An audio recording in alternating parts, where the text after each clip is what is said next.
All right, everyone, Chief is here, so go ahead and fire away. Craig, what are your initial thoughts on the first couple of days here? And have you seen from this group, knowing that you have an abbreviated training camp, that they were going to have to put in the bulk of the work really on their own to be prepared for this? Yeah, I think they have done that. They obviously been here, pretty much our whole team, skating and working. The captains have done a great job of, getting that organized and running it. And, I think it shows on the ice. I think, it looks to me like, the execution and the speed's there. They're working hard, obviously. When we have training camp and practices, it's different than what they've been doing. But we're teaching too at the same time, so there's some things that they're learning. But like I said, the speed, the execution's all good. Have you expedited a lot of the things though, knowing that this training camp is abbreviated and you've got to get so much into such a little amount of time? Yeah, I think the most important thing, and I harped on it the first 2 days, is just our identity as a hockey team. What is it? I think everybody understands, what our identity is, and so we want to work on that. That we want to get that down. We want to be good at that again. That's what made us a good team before. So we really want to focus on in camp that. Again, there's a lot of stuff to work on. Probably too much in a short period of time. So I don't want to be, touching every little thing and just be good at something. I want to be great at what we're good at, like we're supposed to be great at. So our identity is the most important thing. Craig, what are your early impressions, a couple days of seeing Hoffman and Kruger on the ice? Yeah, they're players that I've watched and seen over the years. So, they look like good pros to me. Obviously, Krug is real good puck mover and skates well back there, pretty composed. His composure is what makes him a real good player. So he's doing a good job. And Hoffman, same thing. He's a scorer. He's got a great shot, great one-timer. You can just see he knows where the net is and finds a way to get pucks there and scores goals. You guys were near the top of the league in power play this past season, but with the addition of those two guys, you got to be really excited to see what you can get going this year, right? Yeah, for sure. I mean, things, you can have, you got to make sure things are, clicking and there's chemistry and all that. That has a lot to do with, having a good power play and a good percentage throughout the season. So we're going to have to work on it, and we will work on it and get some chemistry going. Greg, how'd you land on the line combinations for the top six, and then also your decision to give Jordan Kyrou a look on that third line ahead of Sammy Blais?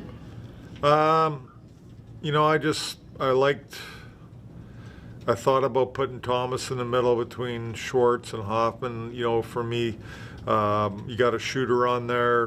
Obviously you got one of our hardest working players, makes every line better in my opinion, and Schwartzy.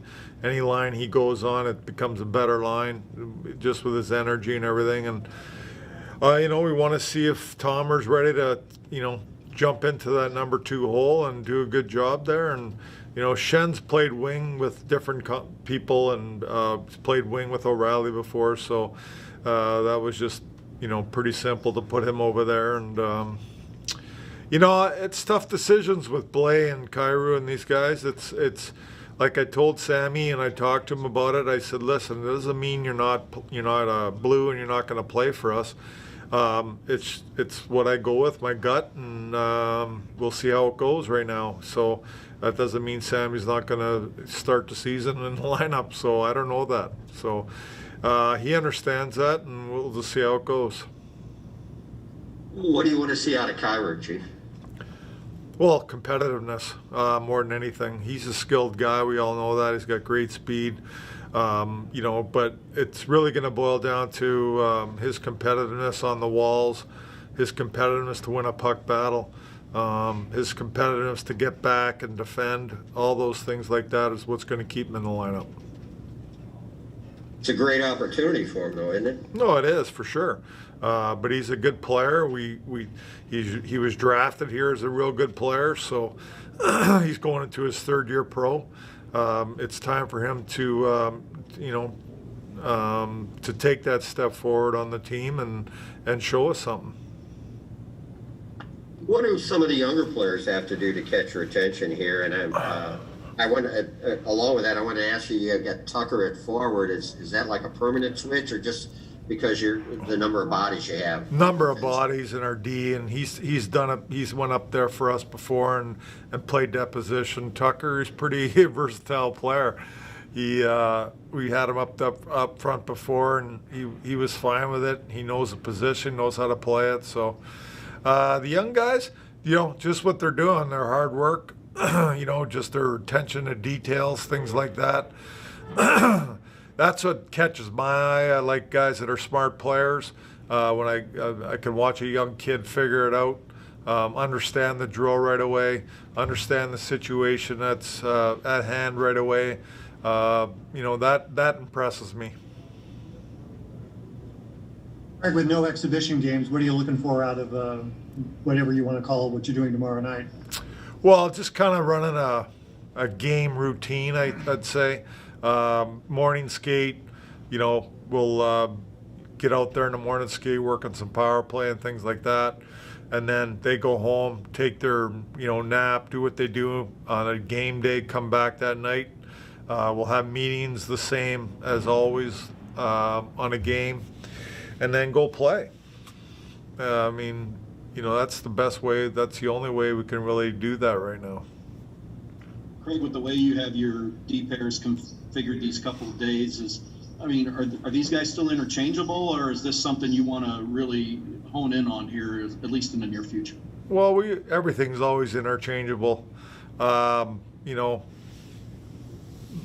for me right now, they look fine. I think you got to give them some time to gel. You just can't switch it up right away. So we're going to give it a little time and see how it looks. What is it about Krug and Parayko that you feel like, what part of their games do you feel like that can complement one another there?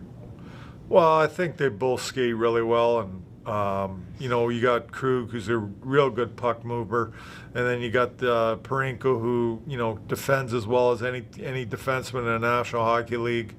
So I just think that they'll kill a lot of plays with their feet, and obviously they can be dangerous the other way. I think in the offensive zone, having those two guys, they both shoot the puck a ton.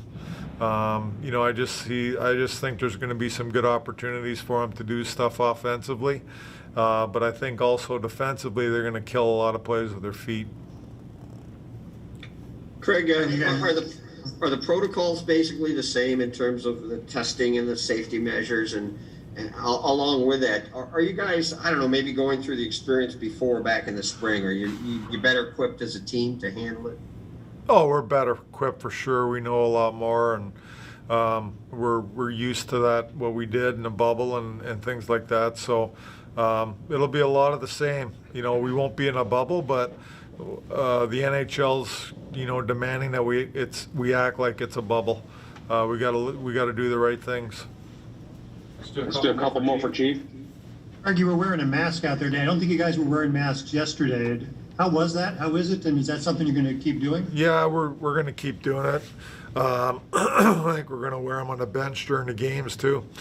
It's fine. It is what it is. Like I said, you could complain about anything if you want, but it's not going to do you any good. So you just got to deal with that stuff. That's all part of it. Like I said, the NHL did a great job again of getting us back playing and getting a schedule and everything done. So we got to all do our part. Perron says he likes you better with a mask on because he can't quite hear you yelling at him as much. What do you think about that? Who is that? Perron. Well, I'll make sure he hears me.